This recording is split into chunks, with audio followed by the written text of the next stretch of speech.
नमस्ते। चलिए आज एक बहुत ही दिलचस्प सफर पर चलते हैं। एक ऐसा सफर जो हमें बताएगा कि हमारे चारों तरफ की ये दुनिया आखिर बनी किस चीज से है। कभी सोचा है, ये कुर्सी जिस पर बैठा जा सकता है, ये हवा जिसमें हम सांस ले रहे हैं, या वो दूर आसमान में टिमटिमाते तारे, ये सब कुछ असल में किस चीज से बना है? तो इस सवाल का एक बहुत ही सीधा सा साइंटिफिक जवाब है, और वो जवाब सिर्फ एक शब्द में है: पदार्थ। अब ये पदार्थ है क्या? देखिए, विज्ञान की भाषा में कोई भी चीज जिसमें थोड़ा भी वजन हो और जो थोड़ी भी जगह घेरे, वो पदार्थ है। और हर पदार्थ, चाहे वो कितना भी बड़ा हो या छोटा, वो असल में बहुत ही छोटे छोटे कणों जैसे कि एटम्स या मॉलिक्यूल से मिलकर बना है। अच्छा, पदार्थ की 3 अवस्थाओं के बारे में तो हम सबने स्कूल में पढ़ाई है ना? Solid, liquid, gas. तो चलिए सबसे पहले इन्हीं 3 जानी पहचानी अवस्थाओं पर एक नजर डालते हैं। सबसे पहले बात करते हैं ठोस यानी सॉलिड की। इसको ऐसे समझिए जैसे किसी थिएटर में ऑडियंस बैठी हो। सारे कण अपनी अपनी सीट पर एकदम कसकर बैठे हैं। हाँ, अपनी जगह पर थोड़ा बहुत हिल डुल सकते हैं, वाइब्रेट कर सकते हैं, पर अपनी सीट छोड़कर कहीं जा नहीं सकते। और बस इसी वजह से ठोस का आकार और उसकी वॉल्यूम दोनों फिक्स रहते हैं। अब आते हैं द्रव यानी लिक्विड पर। इसे एक पार्टी में घूमती हुई भीड़ की तरह इमेजिन कीजिए। यहाँ भी कण एक दूसरे के काफी करीब हैं, लेकिन वो आज़ादी से इधर उधर घूम सकते हैं, एक दूसरे से टकरा सकते हैं। यही वजह है कि लिक्विड को जिस भी बर्तन में डालो वो उसी का शेप ले लेता है, पर हाँ, उसकी वॉल्यूम उतनी ही रहती है। और फिर है गैस। गैस तो समझ लीजिए किसी रॉक कॉन्सर्ट का मॉशपिट है। यहाँ कणों में इतनी ज्यादा एनर्जी होती है कि वो पागलों की तरह हर दिशा में उड़ते फिरते हैं। उनके बीच में जगह भी बहुत होती है, और इसी वजह से गैस का न तो कोई फिक्स शेप होता है और न ही कोई फिक्स वॉल्यूम। तो अगर हम इन तीनों को एक साथ देखें तो पूरा खेल इन कणों के बीच के आकर्षण बल का है, जिसे इंटरमॉलिक्यूलर फोर्स कहते हैं। सॉलिड में ये बल बहुत मजबूत होता है, तो सब कुछ फिक्स है। लिक्विड में थोड़ा कमजोर और गैस में तो लगभग ना के बराबर। और यही फोर्स तय करता है कि उनका घनत्व कितना होगा या उन्हें कितना दबाया जा सकता है।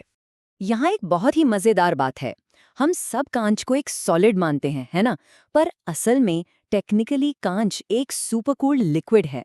इसका मतलब ये है कि इसके कण सॉलिड की तरह एकदम फिक्स नहीं होते, और सदियों के दौरान ये बहुत बहुत धीरे धीरे एक गाढ़े लिक्विड की तरह बहते हैं।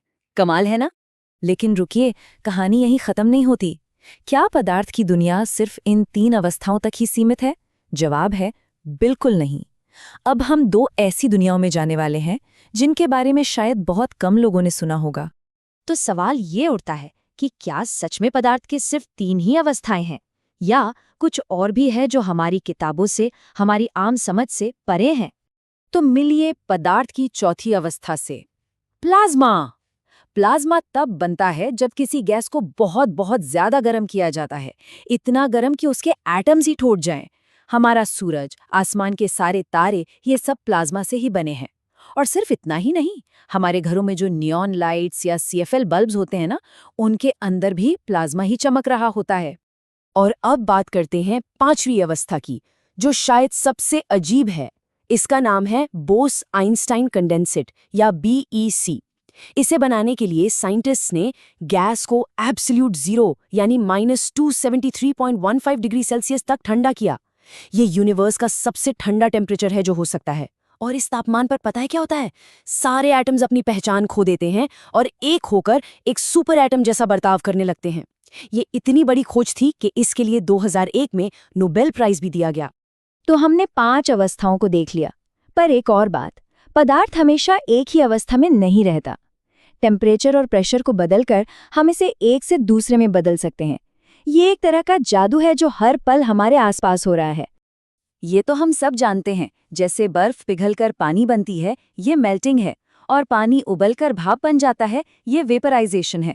लेकिन कुछ चीजें और भी दिलचस्प होती हैं, जैसे कपूर या आयोडीन। ये ठोस से सीधे गैस बन जाते हैं, बीच में लिक्विड बनते ही नहीं। इस प्रोसेस को कहते हैं सब्लिमेशन। तो हमने पदार्थ की अलग अलग अवस्थाओं को तो समझ लिया। अब चलिए थोड़ा और जूम इन करते हैं और देखते हैं कि ये पदार्थ, ये मैटर, आखिर किन बेसिक चीजों से बना है। देखिए, साइंटिस्ट ने अब तक 118 बेसिक बिल्डिंग ब्लॉक्स खोजे हैं, जिन्हें हम एलिमेंट्स यानी तत्व कहते हैं। इनमें से 92 तो हमें कुदरती तौर पर मिलते हैं। और इन सभी 118 एलिमेंट्स को उनकी प्रॉपर्टीज के हिसाब से 3 मेन ग्रुप्स में बांटा गया है। मेटल्स यानी धातु, नॉन मेटल्स यानी अधातु और मेटलॉइड्स यानी उपधातु। मेटल्स और नॉन मेटल्स में काफी फर्क होता है। मेटल्स, जैसा कि हम जानते हैं, आमतौर पर चमकदार, ठोस और बिजली के अच्छे कंडक्टर होते हैं। वहीं दूसरी तरफ नॉन मेटल्स इनके बिल्कुल उल्टे होते हैं। वो अक्सर डल दिखते हैं, नर्म होते हैं और बिजली के बुरे कंडक्टर होते हैं। यहाँ एक और मजेदार फैक्ट है।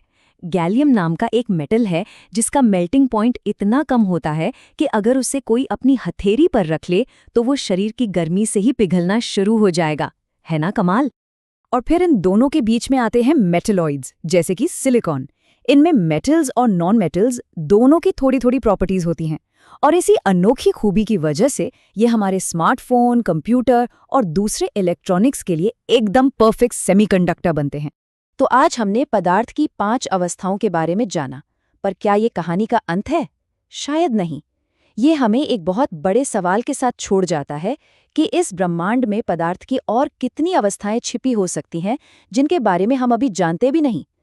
आखिर विज्ञान एक ऐसा सफर है जो कभी खत्म नहीं होता।